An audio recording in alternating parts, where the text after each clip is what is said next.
You had a wonderful weekend. You can trust me. Okay, she did, obviously. Well, we're here again on X-Ray, and as always, we take a look at issues that are trending and burning in the society. Well, today we begin with this particular one, something we've spoken about some weeks ago. However, it's back in the news. The federal government has made good its promise to release the balance of the Paris Club refund to states, as 27 states of the federation have so far benefited from the latest refunds. Well, the Director, Home Finance of the Federal Ministry of Finance, Mrs. Olubumi Shiambola, discussed this in Abuja on Saturday while briefing journalists on the outcome of the Federation Account Allocation Committee meeting for the month of November. Well, she noted that 27 states had so far benefited from the new tranche of refunds, and 9 others are yet to receive their share of the Paris Club refund. She explained that the delay in releasing the refund to the 9 states was only a matter of process, assuring Nigerians that the remaining states would get theirs as soon as the process was completed. She also added the issues discussed at the FAAC meeting was accruals into the excess crude account, which now stands at $2.317 billion as against $2.308 billion last month. Now, on the development of the Accountant General of the Federation, Mr. Ahmed Idris attributed the marginal increase in the ECA to interest that have to continue accruing for keeping the money for the future. He also questioned the question of whether or not the $1 billion which the state governors approved from the ECA to fight Boko Haram has been deducted. He stated that it is one thing for requests to be made, but there is a process for money to be taken out of an account. He pointed out that the state governors, as part owners of the ECA, were perfectly in order to request that part of the money for it to be used to secure the country, adding that as part owners, there will be no objections and will go with the directives.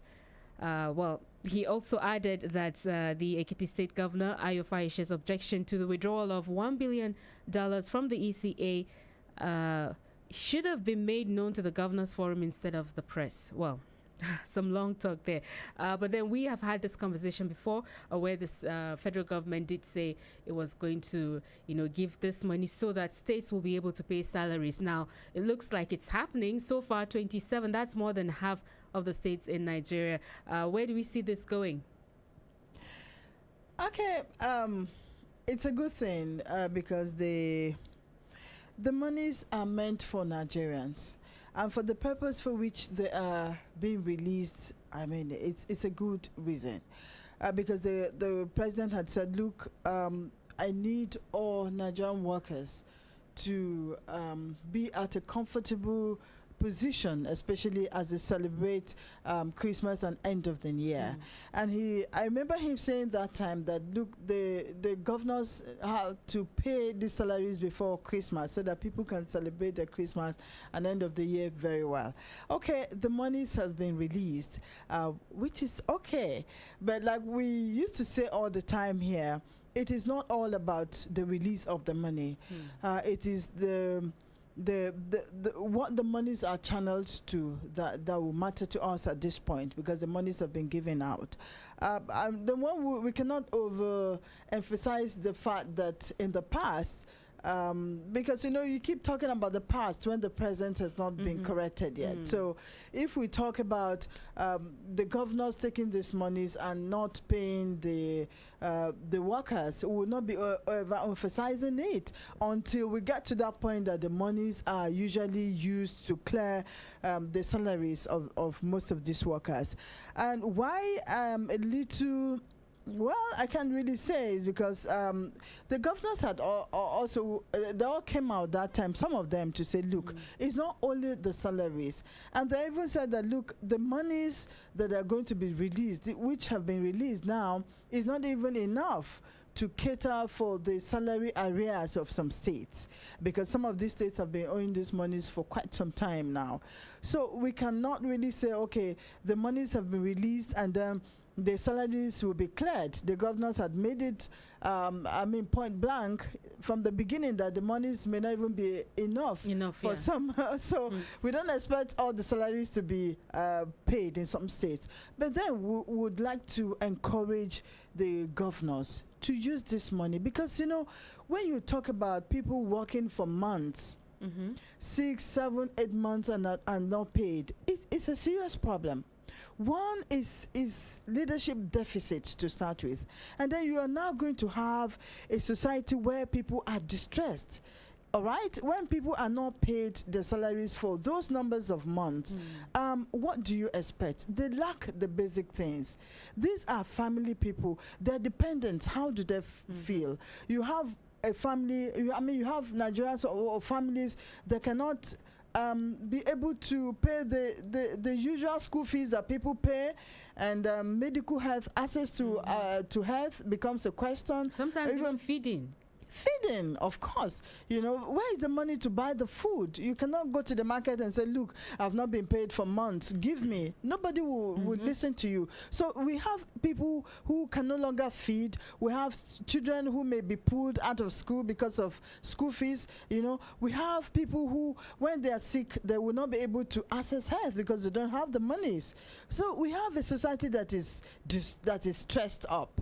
All right? And then we now begin to talk about what is the effect of this. Crime, of course, is one of it. When you have people who needs to survive and they cannot survive because you have not given them what is due to them, they begin to look at that natural law, which is me first. I need to survive first. Even though we keep saying here that there's no excuse for anyone to go into crime, but we need to check some of these things to ensure that this does not continue. So now the monies have been released. The governors need to prove themselves and to prove that they are sensitive to the plight of the ordinary person whom they are governing. All right? So and then the parties too of some of these governors who are not paying, they should begin to also feel a little funny or ashamed, if I'm allowed to use the word, because what is the party manifesto of all these political parties? The number one thing that anybody will tell us is that, look, we will alleviate the sufferings of the people. So by the end of the day, if the leadership comes and then we are not able to alleviate the sufferings of those people, but rather we'll put them into more pains, then we'll begin to question ourselves. What is our party doing? The people who are representing us directly from our parties, what should we be doing to them? What should we be telling them? So this is another opportunity again for these governors to prove themselves as people who love their people who came to leadership because they want to serve the people. Well, as it stands now, some people have the opinion this looks like a Father Christmas kind of thing for the governors, especially. I mean, the year is coming to an end. Now they have this monies going into their account, so to speak. And on the other hand, we're looking at the $1 billion, that they have requested for, which, it hasn't been disbursed just yet, but then looks like it can happen. What steps can we see so far that could show that they would really put these monies to good use? Because, yesterday I saw the governor of Borno State, saying, hey, it's probably because of so many bad experiences in the past that it's making people agitate this time and say, hey, don't let the governors have access to this $1 billion because they may misuse it. And he's saying, no, it's not going to happen that way. Now, who will, have this oversight function over them to ensure that these monies are really put to use? Well, we keep talking about the release of the monies. Like the $1 billion, from the Ministry of Finance, of course, they came out to say, look, this monies is partly owned by the governors. So you cannot say, okay, these monies cannot be given. Whatever the governor said we should use the monies for, that is what we're going to use the monies for, all right? But then issues again will begin to come up, all right? Because these monies, people are already agitating from other quarters of the country to say, look, of course we also have issues that we need to tackle, all right? Especially that this is monies coming from crude oil, all right? Some people are already saying, okay, we all own this monies together, and because we own these monies together, and we all have individual Issues. problems and issues and needs from our various regions, let us begin to also share the monies amongst ourselves to solve these problems. So these are where the issues are. But I think a time has come for the governors to. It's a dicey situation because, many people now would begin to think, oh, my region, and focus will be drawn there. And some are also politicizing the whole thing instead of focusing on what the, real problem is. What's the way forward in this? Well, the way forward is for us to be sincere in the way we do our own things. There is a great need for us to be sincere, especially the leaders need to say, look, you don't just look at issues from your personal from personal interest. A time has come for us to look at issues from the general point of view, to the level that we begin to think of not only ourselves first. When you look at on the leadership of the country, which is, the federal government is doing very well. Everybody is doing very well to ensure that everybody is being taken care of. But then, we keep talking about these monies that is being given to the governors. The problem is that the governors have not been able to being very creative in such a way that they will begin to generate revenues. But as long as we begin to every month come to share monies, some of these governors will not become a little creative to begin to generate revenues from themselves. And especially when you look at some of these governors, especially those ones that are very quick to cry helplessness. I mean, there's no money in the country.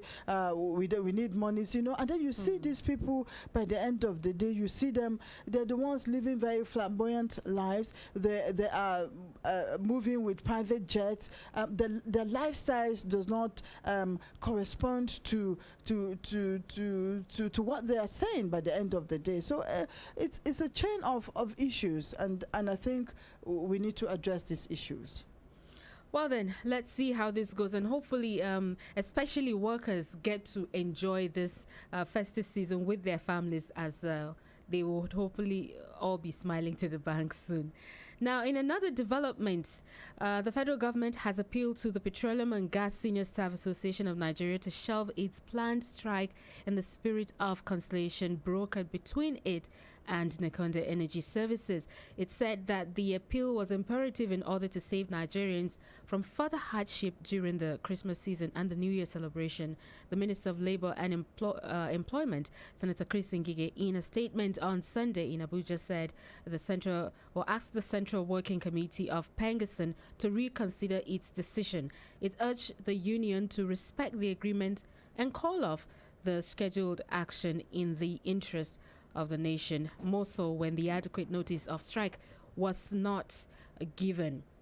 Now, on the other hand, I find this a bit confusing. The Department of Petroleum Resources, DPR, is also warning against panic buying and, stockpiling of fuel and all that. If we're having rumors, well, I won't call it rumor at this point here.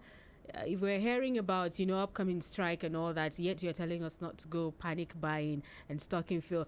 This is something that's been happening at least in about spanning into 2 weeks now, yeah? Yeah. Nothing has changed so far. Nothing has changed so far, despite the marching orders that was given to the minister and the NNPC boss. We still have these long queues, and now it's going to be compounded by the threat by Pengasin to commence on an industrial action today.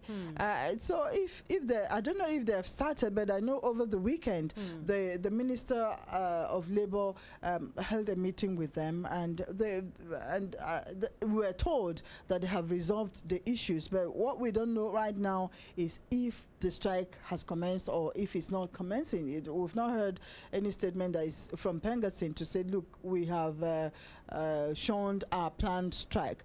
Of course, people, even before, when they gave the marching order to reduce or remove the queue from the filling station, I remember Pengasin came out to say, okay, we're going to help the NNPC to ensure that we we help to clear the queues, that Nigerians are suffering too much.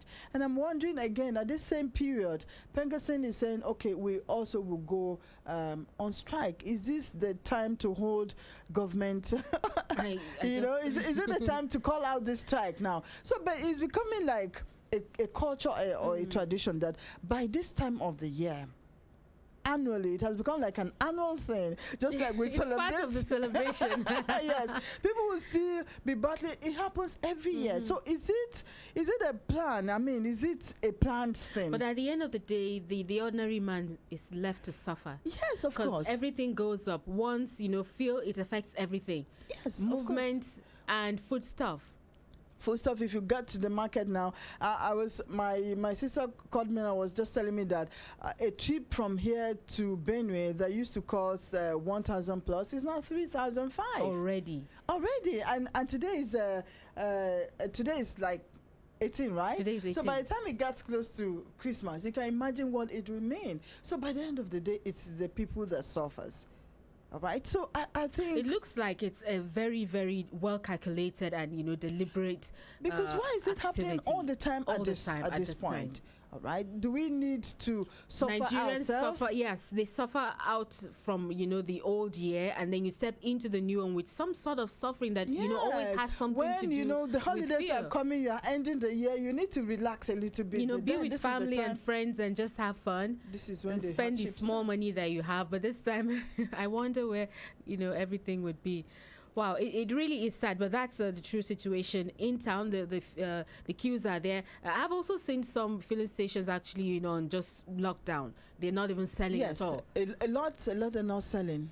Whatever happened to will I call it a threat now that if any filling station is found hoarding this fuel, they'll either give it free to their customers and all that. I haven't heard anything like that. No, I haven't heard that about, especially in the FCT. But then, was it last week or so?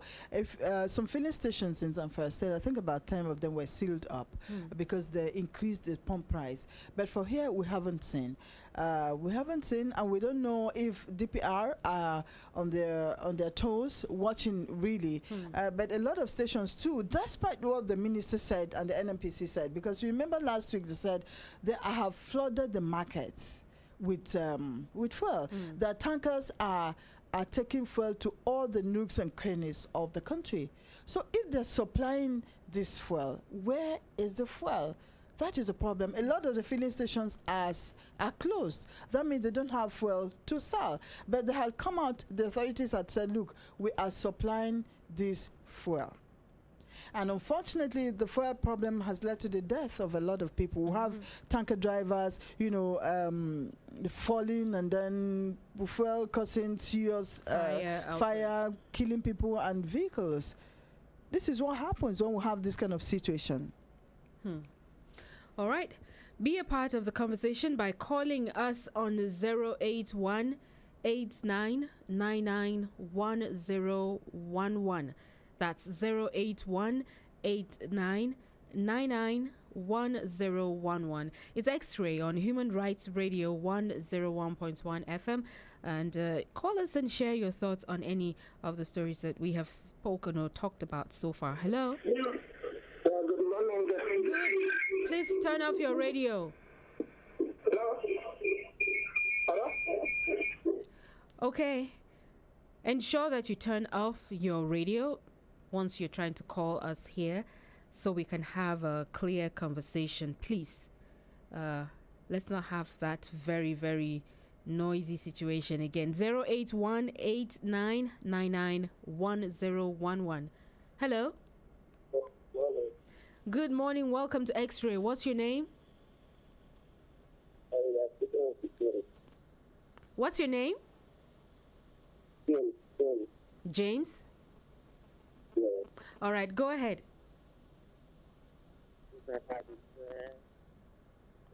Okay, James, I cannot hear you. Your voice is so distant. James, Can you hear me? okay, I can hear you now. All right, yeah, I can hear you now. Okay. The thing is, even if they say you have this podcast, all the whole thing is and it wants to get preserved. And there are some free stations that go to. James, I really don't understand fully what you're saying. I think you're going to have to call back, okay? And I think you're still talking in the background. But sorry, I could just hear the sound of your voice, but I wasn't making sense of anything you were saying. So please try and call back, and I hope the connection will be clearer when you do. Hello? Good morning. Good morning. Welcome to X-Ray. What's your name? And we lost that call there. Sorry about that. The phone network sometimes does misbehave, but let's see how it goes. Hello? Hello? Good morning. Good morning. What did you say your name is? Benjamin Longwell. Angel, please go ahead.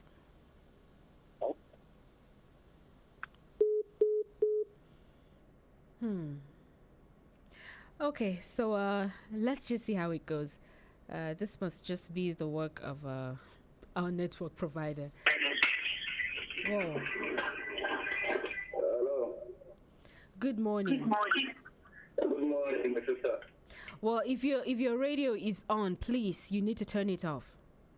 No, my radio is on. I found it down already. Okay, what's your name? Mr. Calling from Wama Village. All right, we're listening. In the first place, I would like to appreciate the federal government for the release of the Paris funds to states. Okay. So workers can be paid and they can have their celebration joyfully. Okay. So that is that. And the other thing is, it is not really about the release of the funds. How about judicious use of that fund by governors and the appropriate agency? So I'm appealing to the governors and the appropriate agency that are supposed to disburse this money to the workers to do it judiciously so that the workers can have the plans that government have for them. Okay. And another of my points is that I want the federal government to punish all the thrown governors for not doing or paying salaries at when due. So that once that is done to a particular governor in Nigeria, others can learn from there. I just want the federal government to, one day, I'm looking for this Nigeria, a new Nigeria, that a governor will be dethroned for not paying workers' salary strictly, not based on election saga or maybe something related to electoral process. Let it be based on not defaulting to pay the workers' salary. Because once workers' salaries are not paid, economics go down. Everything turns bad in virtually every country. So the civil servants, the workers are the life that every country has when it comes to economics. So once the civil servants are paid, everybody will enjoy the country. So I'm reiterating again that I'm looking for a new Nigeria where a governor will be dethroned permanently for not paying workers' salaries. Okay. And that is that. And in order to give room for others to talk, I would like to appreciate the effort of Human Rights Radio for educating us. And the programs are quite educative and informative. So may God give you guys the wisdom and the power, the finances it takes to take this work forward judiciously. That's my point for now. Thank you, my auntie. Thank you so very much. Appreciate your input. All right, thank you. All right, we'll keep looking forward to that Nigeria someday. Hello?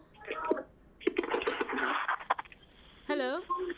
Hello, good morning. Morning, welcome to the program. What's your name? Yeah, my name is Gabriel. I'm calling from Abuja. Suleja, Abuja. Okay, Gabriel, go ahead.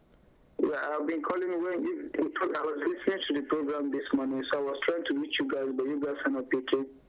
All right, we just did now. So go ahead. Yeah, so I have a package for Protected Family, like Human Rights Radio.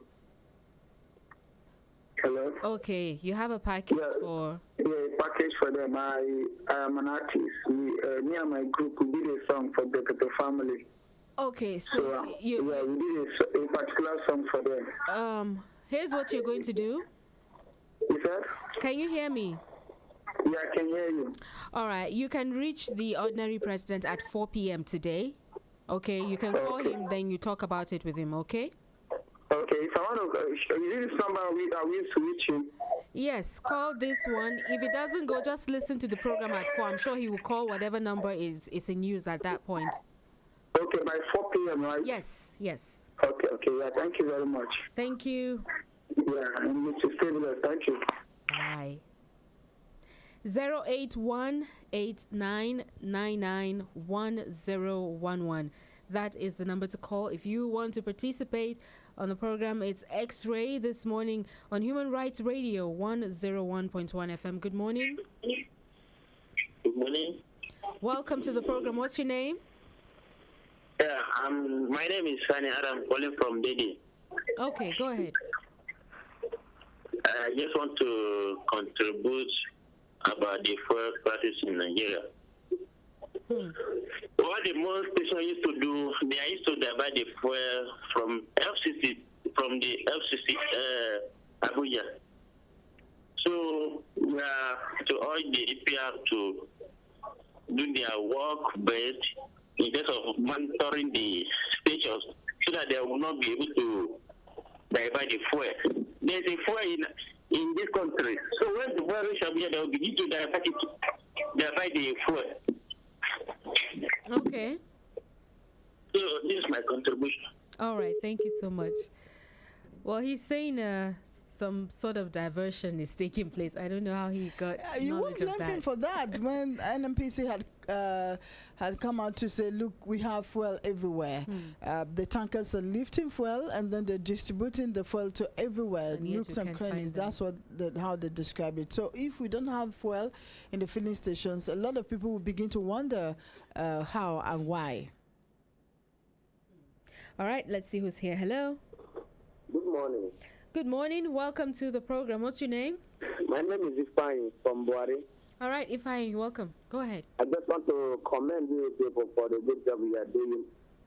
Thank you. And also implore the other state governors who have not told the part of those who wish to speak well for civil servants to please show them part. Because it's a scene of joy, it's a time of celebration, and with the economic situation of this country, those civil servants needed this motivation. Considering what it will add to our production come next year, let the governors who have not told us and please do that. Thank you very much. Thank you too. 08189991011. That's the number to call to share in the program this morning. Feel free to put your call through to us and let's get to hear your contribution. 08189991011. Hello? Hello? Okay. Hello? Hello? Good morning. Hello? Good morning. Good morning. My name is Mike from Buhari. All right, Mike, we're listening to you. Please, I want to contribute in the issue of those governors that are not paying salaries to their workers in states. Okay. Especially the governor of Benue State, Siswan and Otom. They've been running Benue State for up to a year now and no salary, which is very bad. I want the new Nigeria whereby the president and the EFCC and so will give an order where they will arrest those governors and bring them to book for not paying salaries to their workers. Hello? Hello? Okay. That is my contribution this morning. Thank you very much for your good work. All right. Thank you so much. You know, some of these governors keep coming up.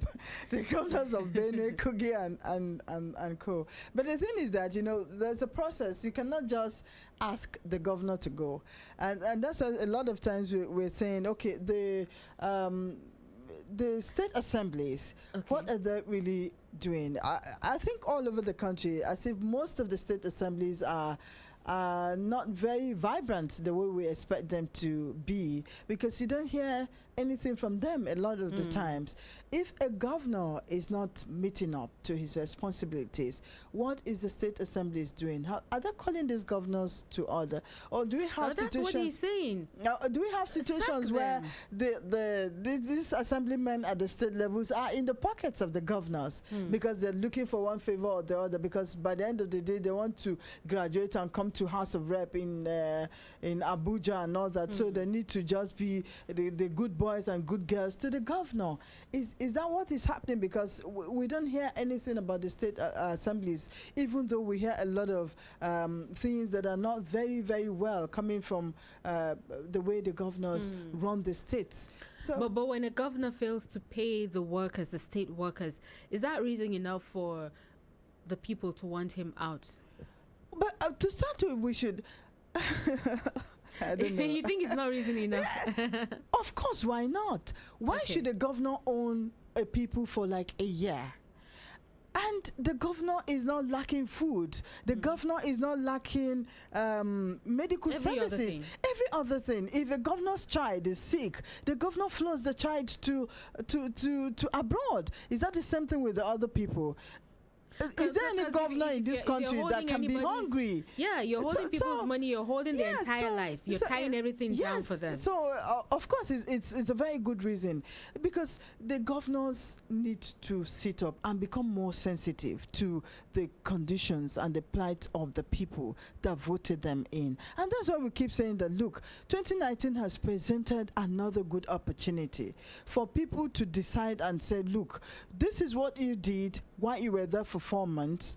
For 4 years or 8 years.